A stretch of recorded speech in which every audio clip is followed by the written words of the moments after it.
그건 어느 평범한 날의 저녁이었어. 프랭크 존스라는 이름의 경찰관이 외진 도로를 달리며 교통순찰을 하고 있던 중이었지. 최근 근처에서 젊은 여성의 실종 사건이 있었기 때문에 그는 더욱 순찰에 주의를 기울이고 있었어. 그때 텅 빈 도로 저 앞에서 90년식 혼다 차량 한 대가 보였어. 존스는 그게 아주 오래된 모델의 차라는 것을 눈치챘지. 하지만 그와는 별개로 차의 후미등이 깨져 있었고 그런 상태로 주행하는 것은 법규 위반이었기 때문에 그는 사이렌을 켜고 차량을 향해 접근했어. 잠시 후 그 차가 도로 옆에 정지했고 존스 역시 그 뒤에 차를 대고 멈춰섰지. 그들이 있는 곳은 원래도 인적이 드문 곳이었지만 그 순간 그 어두욱한 도로 위엔 그 낡은 차와 존스가 타고 있던 경찰차 둘뿐이었어. 혹시나 하는 생각에 존스는 차에서 내리기 직전 허리를 더듬어 자신의 총이 제자리에 있나 확인했지. 그가 차에서 내려 가까이 다가가자 유리창이 열리고 젊은 남성이 얼굴을 내비쳤어. 안녕하세요, 경관님. 무슨 일이신가요? 남자가 예의 바른 어투로 물었지.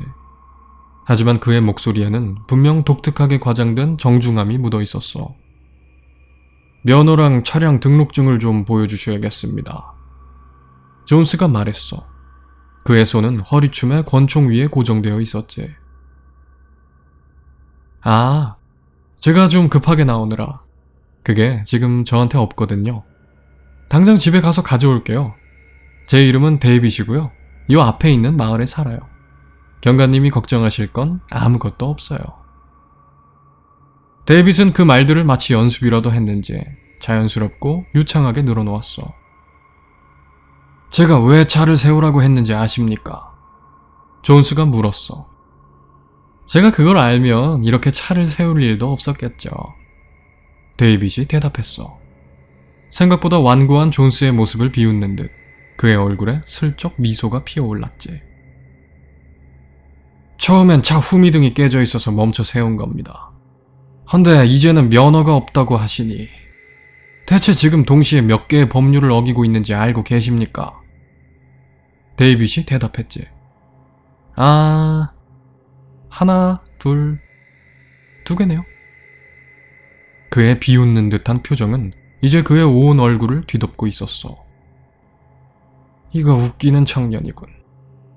자, 지금 당장 시동을 끄고 차 키를 뽑아 내가 볼 수 있게 들어 올리시오. 차 안을 한번 확인해 봐야겠으니. 그는 차 안으로 플래시를 비추면서 데이빗이 자기가 시킨 대로 행동하는가 확인했지. 그리고 데이빗이 천천히 차 키를 뽑아 위로 들어 올리자 존스는 조수석과 뒷좌석으로 불빛의 방향을 옮겨 뭔가 수상한 점이 있나 확인하기 시작했어.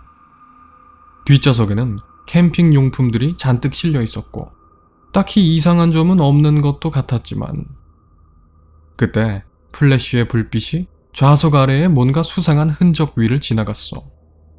짙은 선홍색을 띤 액체가 말라붙은 것 같은 흔적 위를. 저건 무엇 때문에 생긴 자국입니까? 존스가 물었어. 플래시를 정확히 그 붉은 흔적 위로 비추면서 말이야. 데이빗은 고개도 돌리지 않은 채 웃었어. 마치 이미 존스가 뭘 지적할지 알고 있었던 것처럼. 에이, 알면서 뭘 물어보세요. 보시는 대로 그건 핏자국이죠. 제가 아까도 말했지만 전 집에서 좀 급하게 나왔거든요. 짐을 보면 아시겠지만 오늘 캠핑을 갈 예정이었는데 서두르다가 캔따개에 손을 베었거든요. 그 와중에 그걸 또 가방에 넣으려다가 시트에 피가 떨어지고 말았죠.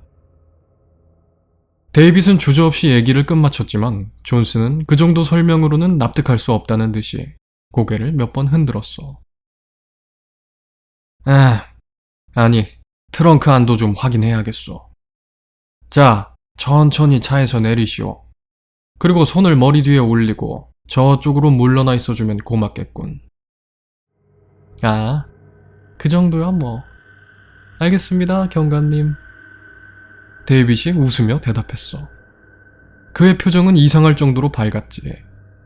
존스는 데이빗이 차에서 내려 자신이 지시한 대로 움직이는 것을 확인했어. 그는 기분 나쁘게 웃고 있는 데이빗을 한번 쳐다보고는 차의 뒤쪽으로 가 트렁크를 조사하기 시작했지. 언뜻 보기에 외관상 트렁크에는 아무런 문제가 없는 것 같았어. 비록 후미등이 깨져 있었지만 교통순찰을 하며 그런 차를 처음 본 것은 아니었지.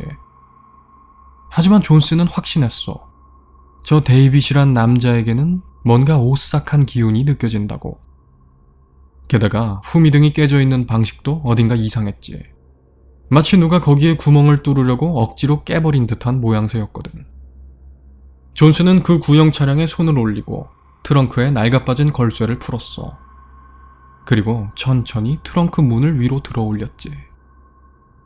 그리고 존스의 눈앞에 펼쳐진 것은 너무나 메스꺼운, 끔찍한, 금방이라도 구역질이 나올 것 같은 광경이었어.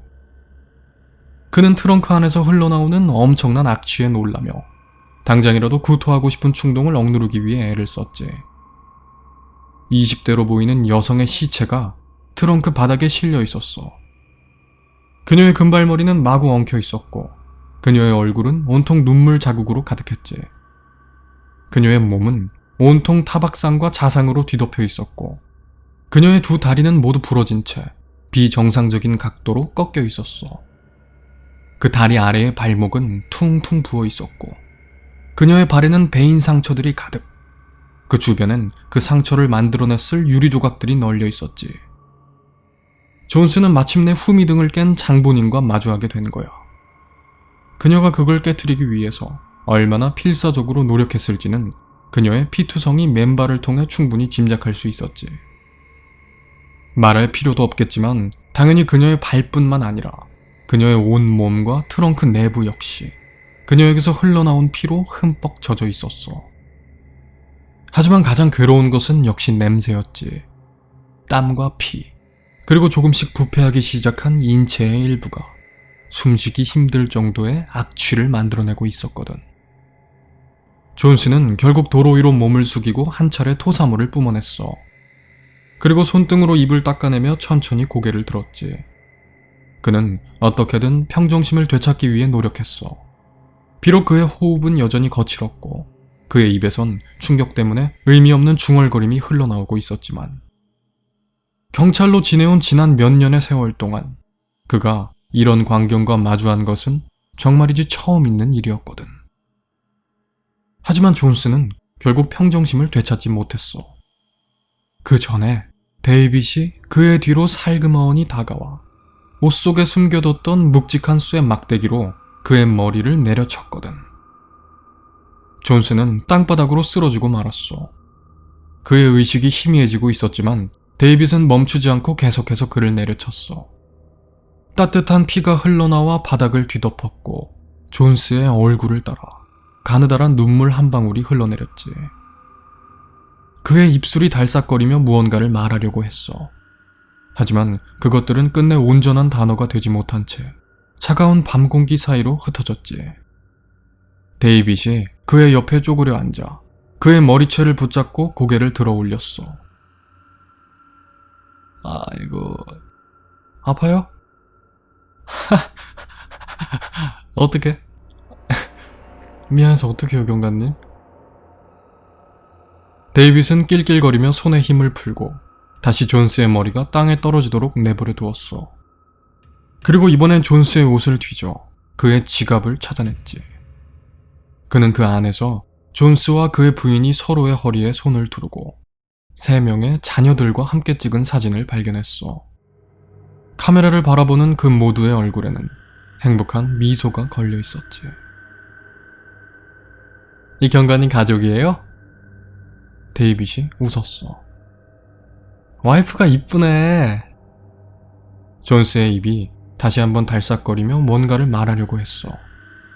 하지만 그 순간 그의 머리에 마지막으로 강한 충격이 느껴졌고 그의 몸은 금세 미동도 하지 않게 되었지. 데이빗은 들고 있던 막대에서 존스의 피를 털어내고는 익숙한 동작으로 자신이 벌인 살인의 뒤처리를 하기 시작했어. 그리고 이건 역시 어느 평범한 저녁의 일이었지. 조나단 머피라는 이름의 경찰관이 동료인 존스 경관의 무단 결근으로 인해 낯선 구역을 순찰하고 있던 중이었어. 최근 근처에서 젊은 여성의 실종 사건이 있었기 때문에 그는 더욱더 순찰에 주의를 기울이고 있었지. 그때 텅 빈 도로 저 앞에서 90년식 낡은 혼다 차량 한 대가 보였어. 머피는 그 차의 후미등이 깨져 있다는 걸 눈치챘고 그런 상태로 주행하는 것은 법규 위반이었기 때문에 그는 사이렌을 켜고 그 차량을 향해 접근하기 시작했어.